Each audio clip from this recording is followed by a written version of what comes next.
prefer to do when somebody brings a speaker to me and gives me their information is have them introduce the speaker.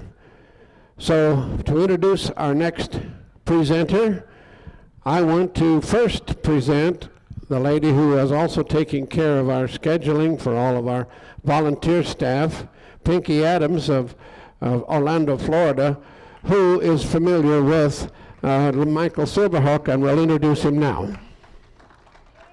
Hello, everybody. There you go. After the last Global, I got a few phone calls from Slim Sperling, Lonnie Anderson. Slim Sperling, Lonnie Anderson. They said, we know this guy, and he's got a terrific message, and we think that he could use some help in getting it out, and you know some people. Well, I talked to this young man and read his book, got on the phone with Dean Stoner and said, you got to have this guy here. Reading this book was such an uplifting experience for me, and he's going to blend in beautifully here today. Please make welcome Michael Silverhawk.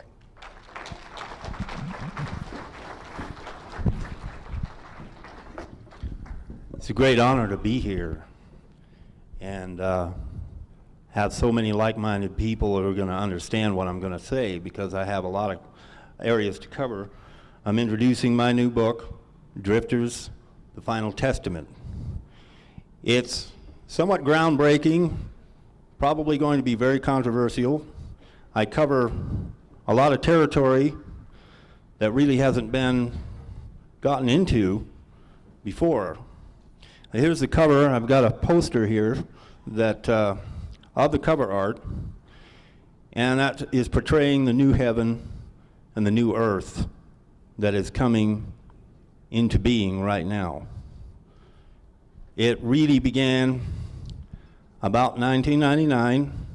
1999, between July, August, we entered what the Hopi call the fifth world. We've been through 4 worlds. We're in the 5th, which is full circle, except it's up on a spiral, on a higher, you start out like at the childhood level, go up through the infancy, childhood, adolescence, and then maturity, and now we're going into ascension. It's a full circle back to the original state of being that we had in the beginning, except on a higher plane.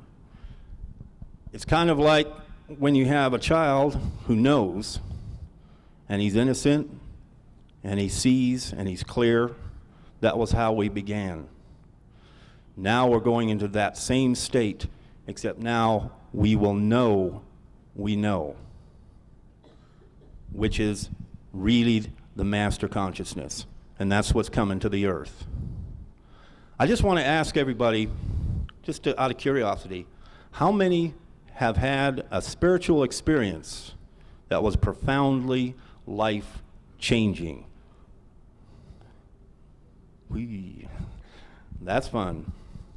Well, I want to share a little bit of my background because of the nature of this work. It's like, well, where do I get off writing the Final Testament? Who am I? I think I ought to qualify it a little bit. I started between 5 and 7 years of age having very transcendent experiences where I became limitless. Had no idea what they were, had no idea what to say to my parents. Well, Mom, Dad, I feel limitless. What do I do with this? And it was like I had no boundaries. There was some kind of an energy coming on me. And that went on for a few years. But my most profound beginning on this path was at the age of 14. I have no idea where it came from, why it happened. It was just like a beam came down out of the sky, or whatever it was, opened me up. My heart chakra, my eye, third eye, my crown opened up.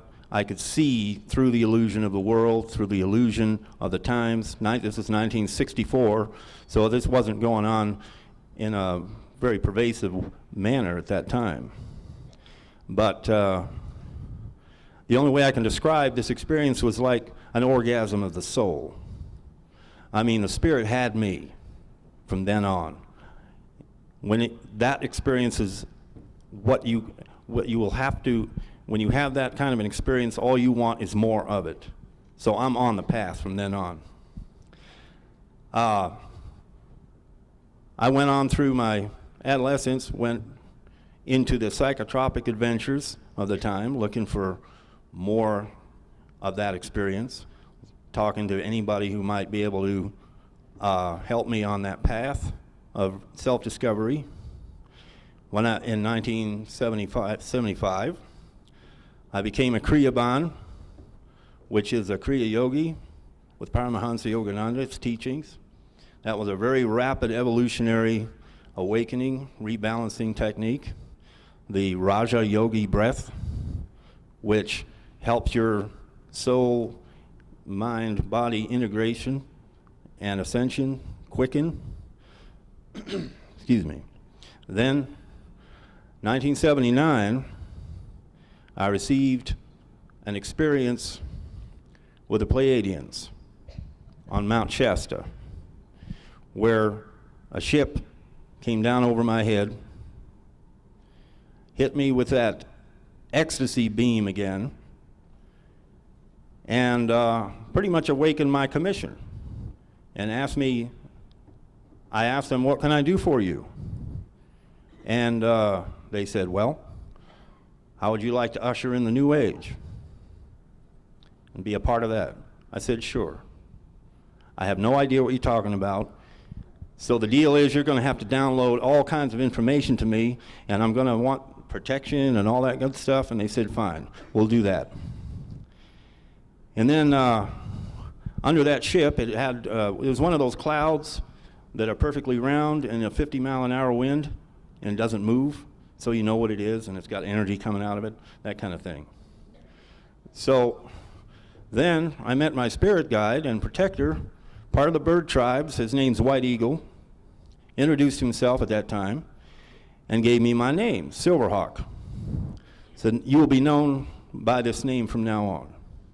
It is a name office. It's a messenger office of the Pleiadian bird tribes. And this will go along with your commission. Then, well, I went down the mountain and said, okay, we'll take it one day at a time. And they have fulfilled their agreements. They have given me download after download, burst after burst, all along the way, and bringing me up into this energy. Then in 1982, one of their own came down here to be my son. He's responsible for the poster art. He did that at 16 years old. And he understands everything I've written about. And he's light years ahead of me already. He's one of those indigo children, I'm sure. So I began what they call the assemblage activation, what they told me what it was. I'll speak a little bit about the assemblage, because it's a very big part of this trilogy. Actually, this is a trilogy. I forgot to tell you that. This is book 1, the Final Testament. Book 2 is the Genesis. Book 3 is Divine Triumph. Takes you through the whole process, and I'll get into this in a minute. But the assemblage is the qualifying force for the earth consciousness. Don Juan talks about the assemblage. Don Juan Carlos Castaneda works. It's the point in your luminous egg that qualifies your consciousness. The earth has assemblage also in her body. The old assemblage was in Egypt, spiraling out of the pyramids, going up the Fertile Crescent, up through Europe, and up to England to the Stonehenge. The Stonehenge was the 7th chakra of the earth assemblage. The Giza pyramid was the 1st root chakra. Well, just an interesting aside, that's why Rome wanted to conquer England and Egypt, so they could control the qualification of consciousness on the earth from the root to the crown. They filled me in on that, and I was curious about that. Said, well, that's why they did that. Well, that assemblage was suspended in 1987 during the convergence, the harmonic convergence. Lifted off, began to float, and we began the activation of the new assemblage, which is a 12-ray assemblage. First time they tell me this has ever been on Earth. All 12 chakras, the 7 to the crown and the 5 higher ones in our higher bodies, are all coming into activation on the Earth. What this means is we're going to be able to ascend to our ultimate evolutionary potential and still be considered physical, which is just barely physical, just pre-ascension mastery. And that's what the drifter world is. They've been named drifters because, well, when you read the book, you'll understand the Father's house has infinite mansions, and the way they live, the way they move through the stars, and what people do, what we'll be doing at that time, it seemed an appropriate name. But the assemblage began activation in 1987, starting in the Hopi land and working its way around Western America. This is where the new assemblage is today, the 12-ray assemblage, and this is where the first assemblage was in the land of Pan in the first world. And now it's gone full circle, except the first world was still only 7 rays, we're into 12 rays. And the 13th ray is God. So there is no way for the dark side, the suppressive forces, to influence the grid of the earth or the assemblage of the earth anymore. Only the sacred heart of love itself can affect the earth and the grid points. So all the dark side has left is a few toys of technology, which are there, but they are no match for the power of the earth itself. Anybody can access the assemblage. When you come from love, when you come from the Sacred Heart, when you come from your communion with the Spirit, you are automatically integrated with the assemblage and the grid, and the assemblage acts like an amplifier.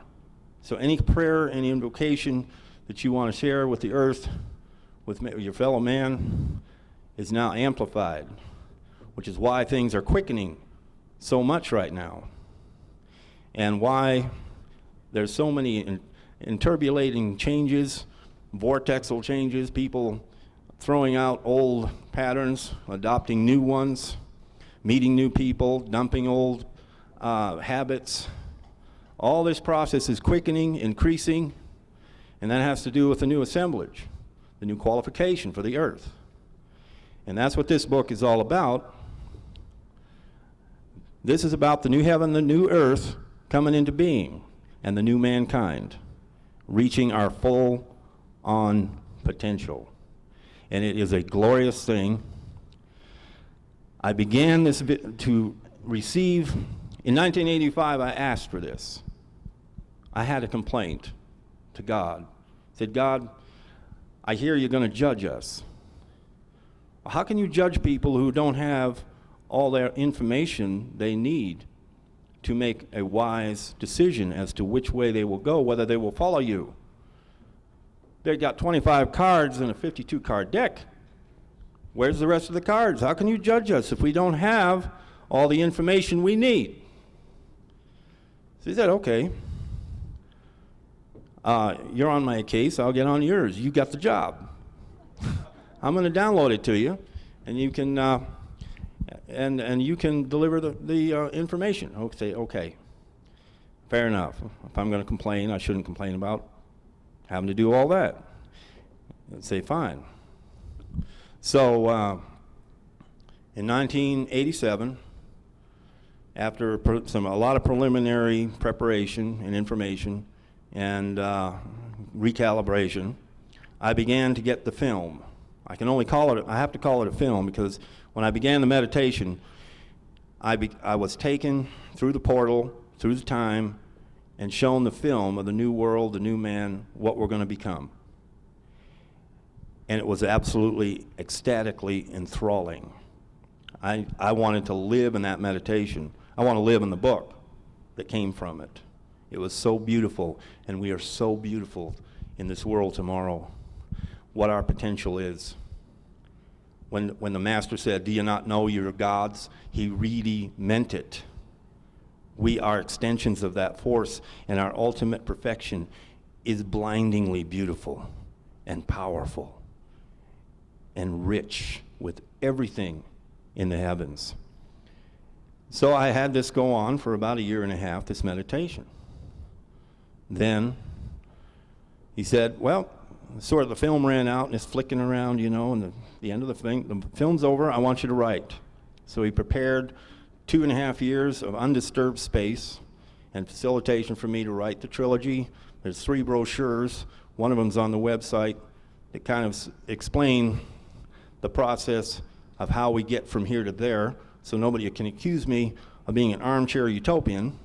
Oh, that looks all nice and fine, but we're just sitting here in the gulag. How do we get out of there? And how are we going to grow into this new world?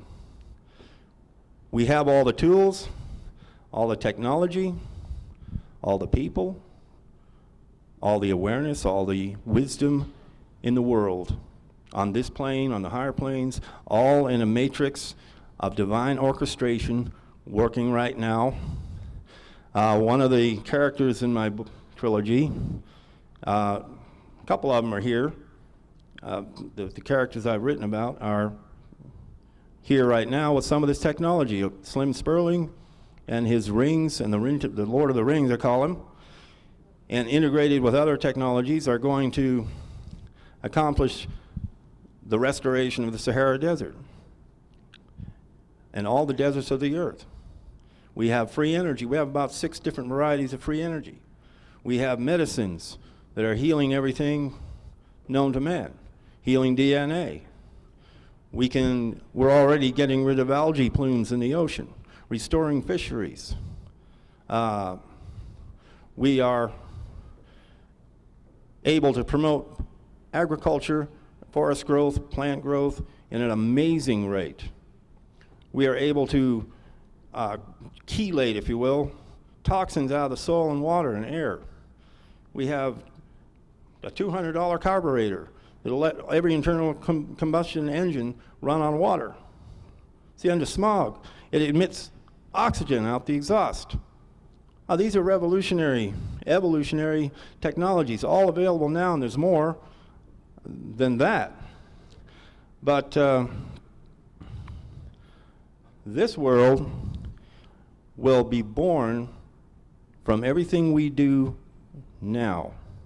And what we do now matters. Everything we say, everything we think, everything we feel matters. One of the things, the dark side, and I cover the dark side in here. I give everybody a tour of the forces that rallied against us and what their tactics are, what their technologies are, what their intentions are. This is written to be a mainstream interface.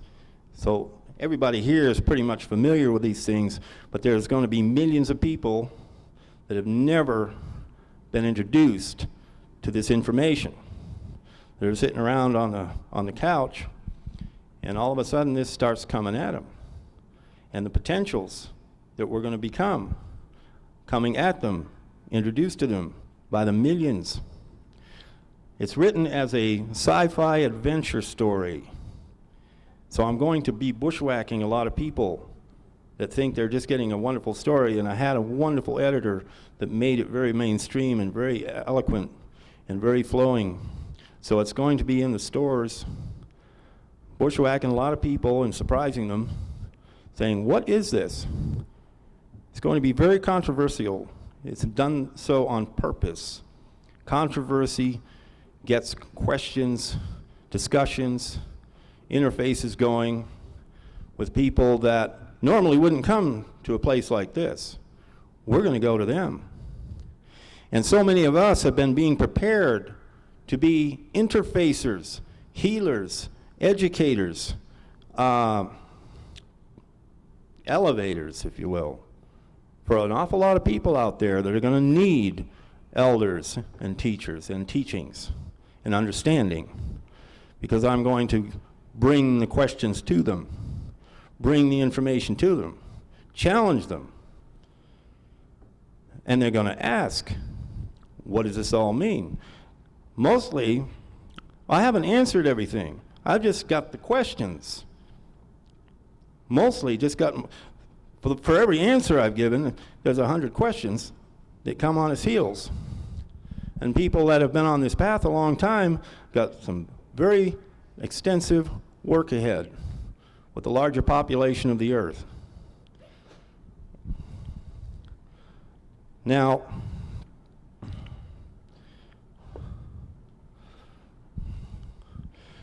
some of the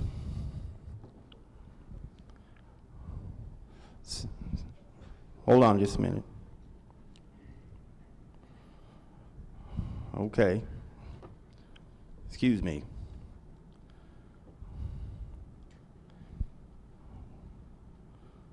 Okay.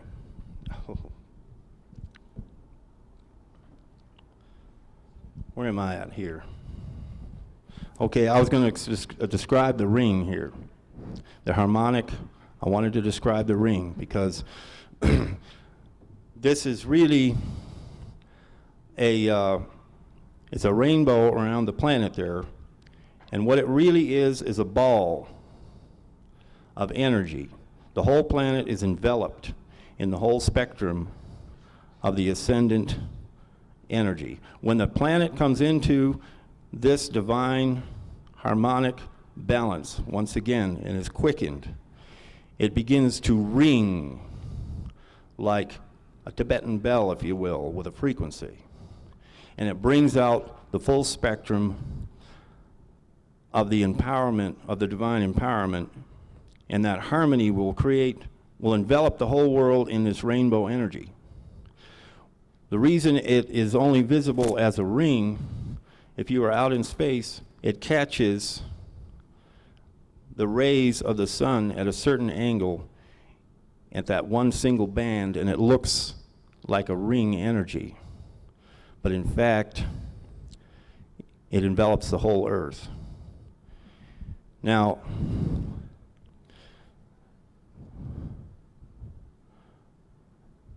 the masters are going to become much more available to us. They're going to start appearing to many of us along the way as our frequencies rise up. And the dimensions are coming, the veils are thinning, the dimensions are getting closer in vibration, and we're going to be able to call on more power, more information, more facilitation. And some of the dynamics that are going, I want to explain the dynamic of the positive and negative, because there's so much emphasis right now on the opposition to this kind of thing. I want to assure everybody that for every action, there's an equal and opposite reaction. The dark side of the force is mostly juju, fright. They psych you out. They whip their technology around. They threaten. They cause us to imagine they're more powerful than they are. And they have a lot of tools to do that with. However, like I say, they are cut off from the Earth grid manipulation. They can no longer access the grid. They also have discovered they cannot, excuse me, they cannot get through the Stargate. They over the last few years, with some of the alien technology they've captured, they thought they'd be able to get through the Stargate and take this pollution out there across the stars and maybe escape some of the karma they got coming down. They have run into the Guardians. Mostly they are Palladian Guardians. And they went, uh-oh, I guess we can't get out of here, can we? Well, that's right. I'll explain this symbol I'm wearing. This is a gift to me. Thank you.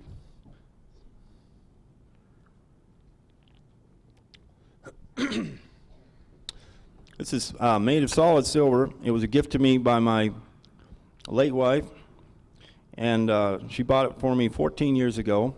It is a symbol of the Stargate, an upside-down pyramid with an opening in the bottom that symbolizes what the pyramids used to be able to do when they were in full activation. You could time travel, interdimensional travel, and interplanetary travel through the Stargate. And our wonderful elite of the world who captured some of this technology thought they were going to be able to use it. They are not able to use it. They have discovered what the word containment means. You are going to be here and face up to what you have done. However, one of the messages I delivered to them, and any of you who might be out there, you need to pay attention. All is forgiven. There is a blanket amnesty for everybody on this planet. God does not care what you've done. He only cares what you do next. So you can get off that suppression jag and disruption and destruction and come home and join the party. God wins. There's no way he does not win. There is absolutely no way in heaven or earth that God loses this little conflict. He knows how to handle his creation, his children. He knows how to handle everything there is. You try to cut him off at the pass, he is the pass. He'll be there sitting there waiting for you. Hi. Just thought I'd show up and show you how futile it is. The Stargate, okay.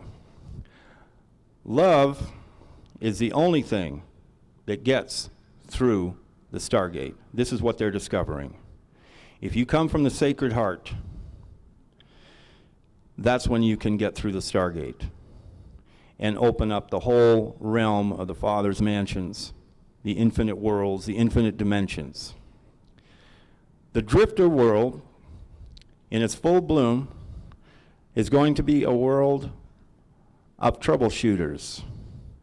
People who have evolved, learned, grown, mastered everything in life, have ridden through every part of the fallen nature, of the learning nature, of the challenges, of the mistakes.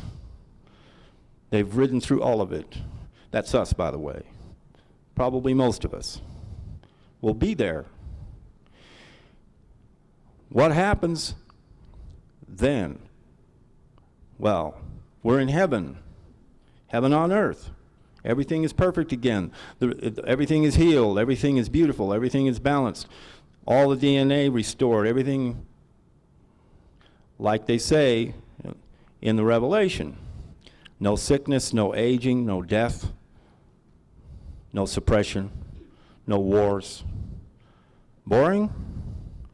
I asked about that. Is this going to be boring, Father?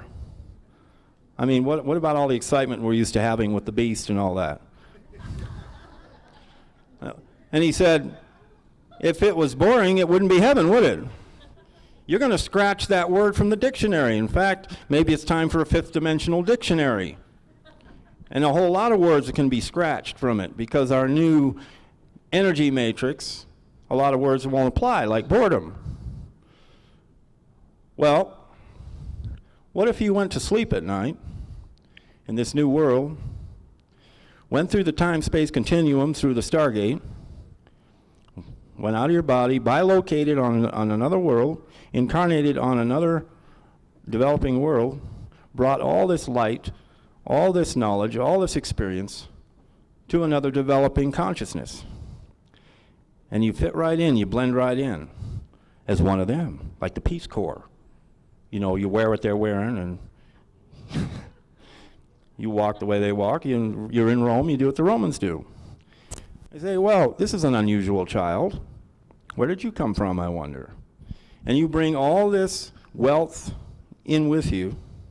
You live a whole lifetime affecting and uplifting this world and experiencing all their adventures, and you don't really remember where you came from. And then you get hit by a truck or you fall over a cliff or something and get old and die. And you wake up back in your original body back here. And only one night has gone by here. But you just experienced an entire lifetime on another world. And you come back and go to your mate, wow, honey, I'm home. Boy, did I have a life. Is that entertainment? Do you think that could ever get old? And I'm thinking, well, God, you're always way ahead of me. I noticed that. These questions are already answered. I just had to shut up and listen. So much is in here. When I was writing these trilogies, this trilogy, the room where I was working was like a standing room only of these beings that helped me and helped me gather the thoughts and create the adventure and make sure everything was included. Masters, angels. Jack London was one of them, because there's a lot of energy with animals in here and what happens to them. Everything is new, made new. And I had this guidance. It was so wonderful. I didn't want to leave. I never wanted it to end. But it's fine. I'm getting to share it now. It's coming out. And if it does what it's supposed to do, we're going to have hundreds of millions of people interested in where we can go from here and seeing through the despair, through the barriers, past all of the pain and sickness and the apparent dead end. When an old world ends, there's always a feeling of falling off a cliff, a sadness, a despair. And you say goodbye to the way things have been. And you go, oh well, I'm going into the unknown. Oh God, the unknown. What's it going to be like? What's needed so much when an old world ends and a new one begins is a full-on interface and explanation of what is coming in great, fine detail. So now the unknown is known. When the unknown becomes known, it becomes far less frightening and in fact, in this case, hugely inviting. And I'm not going to lie to people. It's not going to be an instantaneous magic wand and everything's perfect. No, we all have to work at this. We all have to do our part. We're going to earn it. And we're going to get huge amounts of help and facilitation and empowerment, more and more than we already have. And this is going to continue and increase. And when you earn something, you value it that much more anyway. You say, well, I've earned my place in this new matrix, this new heaven. I've earned my place, and I belong here. I help make it so.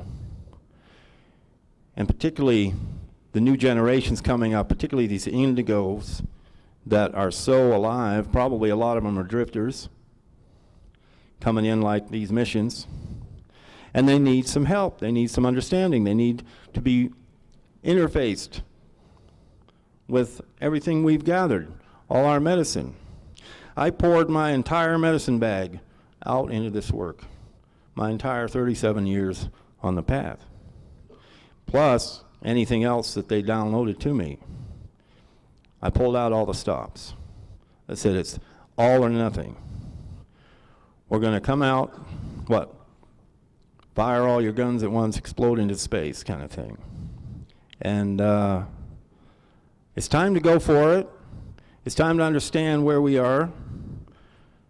Time to quit fiddling around and make friends with the new day. It's going to be a new world, not a new world order. There's a huge difference. We're going into absolute freedom, absolute libertarian freedom. Government's going to be transformed. Technology is going to be transformed. We're going from centralization to sovereign, autonomous empowerment of the individual, politically, technologically, spiritually, mentally. It's a wonderful, beautiful thing. It's what we all really have been praying for, isn't it? Really, that kind of freedom, that kind of joy, that kind of empowerment. It's here, it's coming. The new world is here. It's the beginning. Any of our cities that we've developed here began as cabins. They didn't look like much. San Francisco was a beach house or something, and a dock. Look at it now. The beginning may not look like much at first blush, but what it grows into is an awesome, beautiful presentation of God. It's all in here. It's all in living detail. It vibrates. Everybody who's read this has come back to me with their eyes changed, their aura changed. And I say, glory to God. Glory to God, because that's who made it possible. That's where it came from. I am humbly grateful to be an agent in assistance, but I cannot claim all that much credit in the ultimate sense.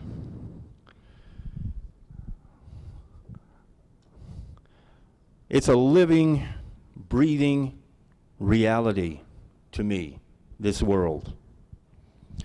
I can feel it. I can see it. It's alive. It's coming into being. I can see the signs of it growing in people, in events. So many of my brothers and sisters, they come to me with dire warnings and dire circumstances. And I tell them, remember who's in charge. Remember, God is in the dark too. Darth Vader only can be that way as long as he's allowed to. The dynamic I try to draw people to is that the darker it gets, the lighter it gets. Darkness propels evolution and light. It solicits it out of us. That which doesn't kill you makes you stronger. It's true. So the more we look in the face of the beast, the more we are propelled to our ascendant, transcendent nature, to overcome it, and to invoke. If you're not afraid to find out how real the Spirit is, you will not be disappointed to find out that it overcomes all things.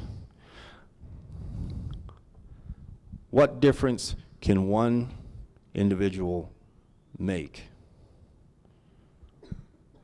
My God, they want us to believe we're powerless. They want us to believe we're bound to be victims, we're powerless, we can't possibly win.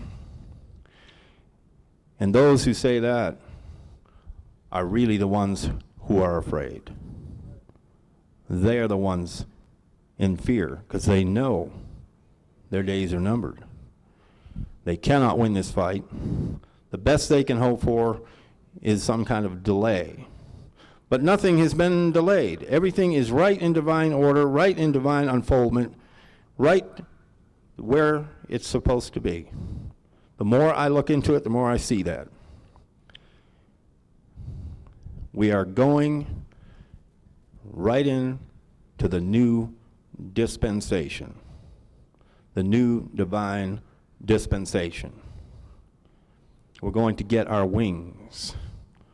We're going to re-inherit our spiritual estate.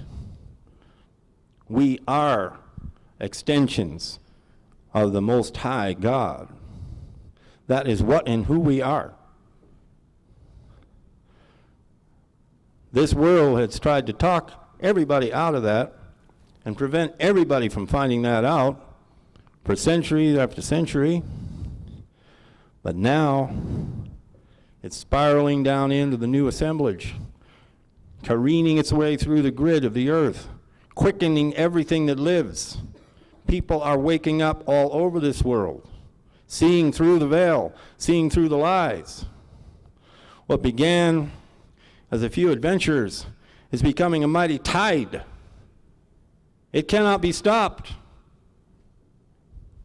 Never, ever. What God wants, God gets. He wants a living, breathing, enlightened, ascendant, triumphant world, and that's what he's going to get. The only question is, how many of us will choose to be chosen to participate in it?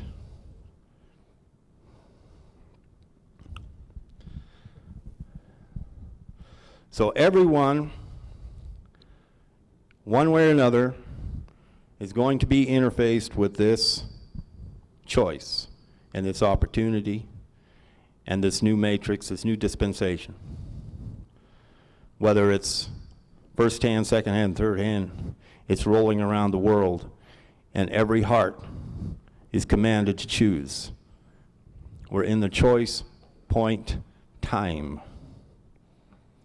What are we willing to let go of, grow into? Are we going to cling to a sinking ship or hop onto the brand new love boat that God is sending into the harbor? These choices, every single one will make, whether you're part of this shadow government, part of the evolutionary forces, part of the everyday workforce, whether you're in India, America, Europe, wherever you are, it's coming to everybody. We have to choose who and what we are aligned with.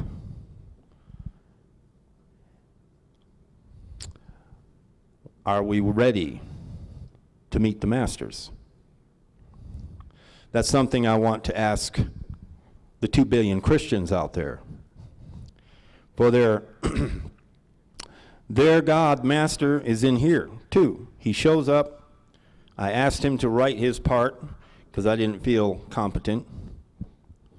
Write your part, master. So he did. What I would ask them, are you ready to meet an ascended master? You read in your Bible about the new heaven, the new earth, the new man. Can you really see yourself there? Do you know what it's going to mean to your life? Do you know how people are going to live every day? It's not some erroneous or faraway thing. It's on top of you. Are you ready to meet this master? He said he might come like a thief in the night. Be thou ready. Are you ready? Do you know what an ascended master is? Do you know what kind of an energy that exudes? Will you be able to talk to him? Will you be able to walk with him? And not grovel in some kind of shame or whatever, or fear? He gave me a saying to put in the book. Fear is the fuel of failure. Faith is the food of fortune. I love that. It's so true. So, there's going to be controversy with this. Oh, you've got the final testament. Who are you? Well, I'm a guy who liked to talk to God. I like to go to mountaintops. I like to wander the deserts. I like to be still and listen and know. Sound familiar? Sounds like those guys that wrote the Bible. The fishermen, the sheep herders, that walked around talking to the Spirit, writing on parchment or whatever they did, gathered it all up and said, hey, we got a Bible. I'm one of those guys. I just start wearing sandals. People around here wear cowboy boots, so I wear that. And that's what I would say to a Christian who's an avid Bible-banging Christian. Say, well, you can't do that. You can't add to the Lord's word, and you can't pretend to speak for him. And I said, don't. I shut up and listened. I just wrote it down. I'm not adding to his word. He's filled in the blanks. It's the final testament. You needed a little more understanding of what's coming to you and who this master is and the other masters and the many other personages throughout his many mansions. What did you think he meant? My Father's house has many mansions. There's huge realms of life, dimensions, worlds. They're all over the place. They're drawing little circles in the wheat, things like that. Hi. Just thought you'd like to know you're not alone, you know. You ready to get with the program? It's real big. It's a huge universe out there.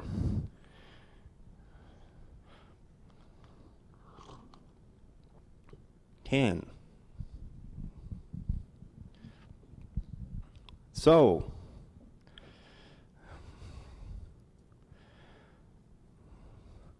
the Palladians are wonderful. They've helped me a lot. They've helped so many people. It's the whole divine orchestration is so magnificent. It is nothing but reason to celebrate. I'm seeing the old suppressive matrix breaking down everywhere. Even the Illuminati is breaking up into conflicting camps. And the thing about darkness, like gangsters, when things start to go wrong, they don't have that faith and fellowship that a godly people have. Their whole matrix is based on fear and control and competition. And when things go wrong with criminal gangs, they start shooting each other. And they start warring with each other, and they get paranoid, and they get frightened, and they start tripping over themselves. It's painful to watch, really. I'm going to them, saying, why don't you come home? Why don't you just let it go? We can, just come home. You're invited home. I know there's a few of you out there. Hi. God says hi. You're his child. He loves you. Come on. Just drop it. Come on back.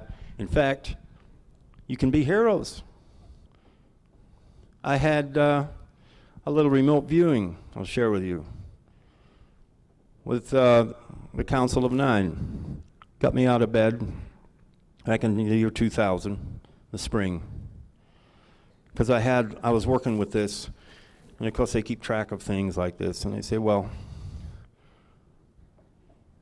we ran into a problem and we were directed to talk to you, so we got you out of bed with a remote viewer at 2 in the morning. Oh, good. What do you want? Said, well, you had something to tell us. So I said, okay, yeah, you're talking about book 3, the amnesty. Here's the deal. I'll tell you ahead of time. Don't have to wait for publication.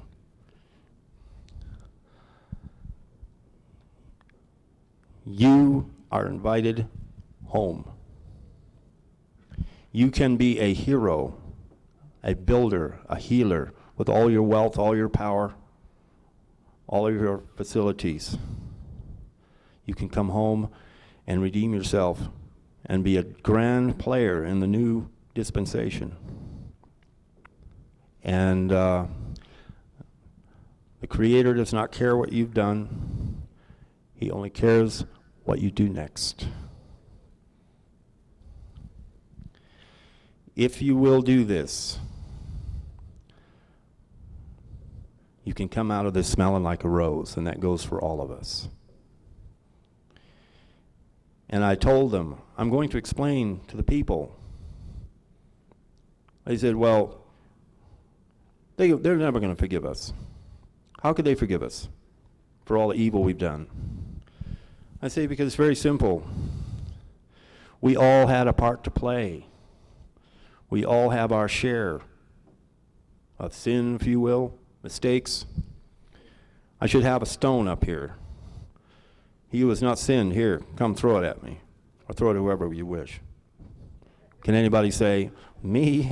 Well, if you hadn't sinned, you wouldn't want to throw a stone anyway, so I don't have to worry about it.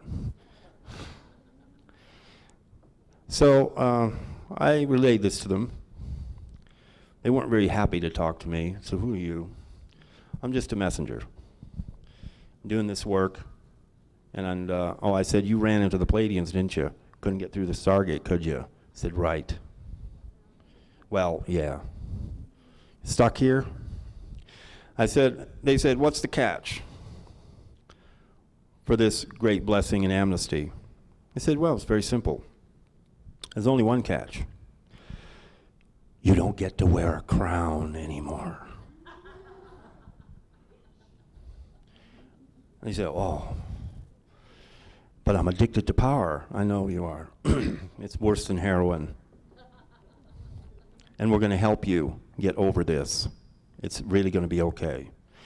I said, why would you want to play God when you can be at one with that power and finally understand what power really is and feel that silver river flow through you and be that magnificent and empowered? Why would you want to play at that when you can be one with it? And they said, well, I suppose you want to be the king. I said, you couldn't force that on me with anything in this world. There's not going to be any more kings, queens, popes, emperors. We're even going to outgrow presidents. We're even going to outgrow government. Government is going to become the Sacred Heart in each one. The Golden Rule. It's the only government we really are going to end up needing. The ultimate libertarian freedom. And we have our full spiritual estate reestablished. We will not even have to disturb a blade of grass in having anything we wish to have through universal substance precipitation of adamantine particles, the building block of all of life. We will re-inherit that power. So, they said, we'll get back to you. Say, I know, I'm patient, God's patient. And I have noticed signs, well, like I say, there's breakups going on in these ranks. There's conflict. Some are more addicted than others to the power game, but there are others that really understand that if they don't change their ways and change their direction, they're going down the porcelain vortex.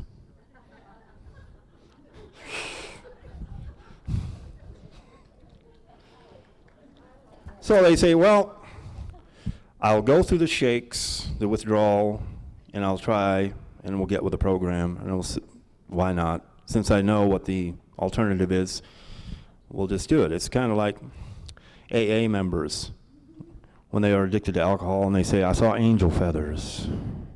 So I realized I had to finally give it up or die. And that's where these people are. And it's very hard. We need to be patient. We need to be loving, forgiving, welcoming. We can get along. We can work together. They have tremendous resources. They can be of great help. In fact, in some cases, their help will be necessary. But they don't get to be king. That's the deal, or pope, or anything else.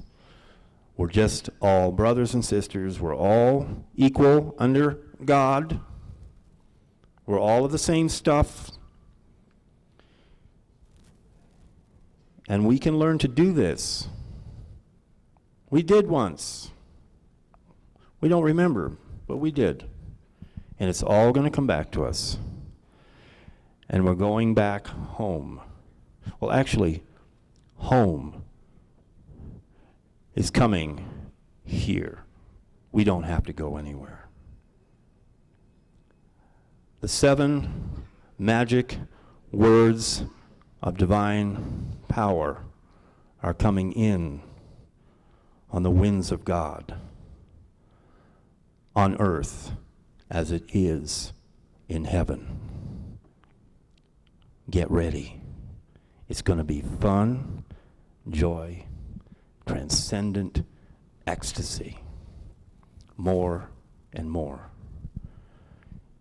A little bit of letting go, but the embrace of love is going to have been worth everything, I promise you. So I invite you to pick up my book, get ahead of the game. This is first edition, a collector item, signed by the author. And I'm back there at the table with this poster. And since you're the avant-garde, you should have it first. Okay? Live long and prosper.